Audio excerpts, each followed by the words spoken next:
Et bonjour à tous, on continue notre voyage dans le monde merveilleux des équations et nous allons, après avoir vu les quatre outils de base, ajouter, soustraire, multiplier, diviser pour résoudre une des équations les plus simples du monde. On a commencé à faire des premiers mélanges dans les vidéos d'avant. Aujourd'hui, on va aller regarder les premiers pièges qui peuvent survenir. Alors, on va se diriger dans la partie 4, vous voyez, premier piège, et hop, ça nous amène ici, avec un candidat qui vient assez souvent, finalement, nous voir, et qui va nous poser la question, mais qu'est-ce que je fais quand j'ai un moins devant le x? Donc, il va falloir qu'on aille identifier, finalement, qu'est-ce que c'est que ça? Donc, moins x égale 3, je vous propose de regarder ici. Évidemment, si vous avez la solution évidente en tête, vous pouvez la mettre sur votre copie, il n'y a pas de souci.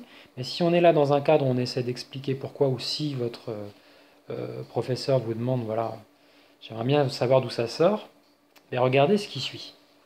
Alors qu'est-ce qu'on a en présence? Vous savez que j'aime bien quadriller. Ici on a un seul terme puisqu'on a une lettre qui va avec son signe, donc tout va bien.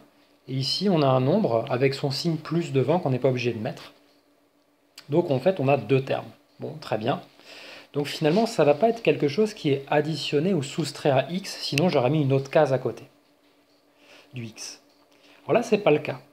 Donc quand on a quelque chose qui est collé à x, entre guillemets, comme ceci, c'est soit que c'est une multiplication, soit c'est une division. Alors là, c'est qui, finalement?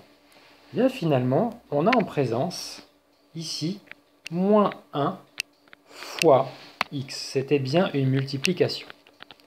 Donc celui qui nous gêne et qui est collé à x, c'est moins 1. Et il est multiplié. Vous vous souvenez comment on fait quand on a une multiplication? Ici, donc, on va avoir moins 1 x égale 3. Je quadrille. Donc, dans la logique de multiplication, il va falloir qu'on aille diviser. Donc, du coup, je crée deux cartes de dénominateur en dessous des deux cartes que j'avais au tout début. Et là, je vais aller diviser. Attention, pas juste par 1, mais vous mettez carrément le signe, moins 1. Par exemple, si vous aviez eu moins 2x, vous auriez divisé par moins 2x, et pas juste par 2. Attention, si vous le faites d'un côté, vous êtes obligé de le faire de l'autre. Dans quelle situation est-ce qu'on retrouve ici? On se retrouve dans la situation où on a moins 1x divisé par moins 1, c'est-à-dire un nombre divisé par un autre, et ces deux nombres sont les mêmes. Mais vous savez que maintenant que ça fait 1, ce qui permet d'éliminer toute cette partie-là. Et du coup, ce sera égal à quoi? 3 divisé par moins 1, ça je vous renvoie sur les nombres relatifs, ça fait moins 3.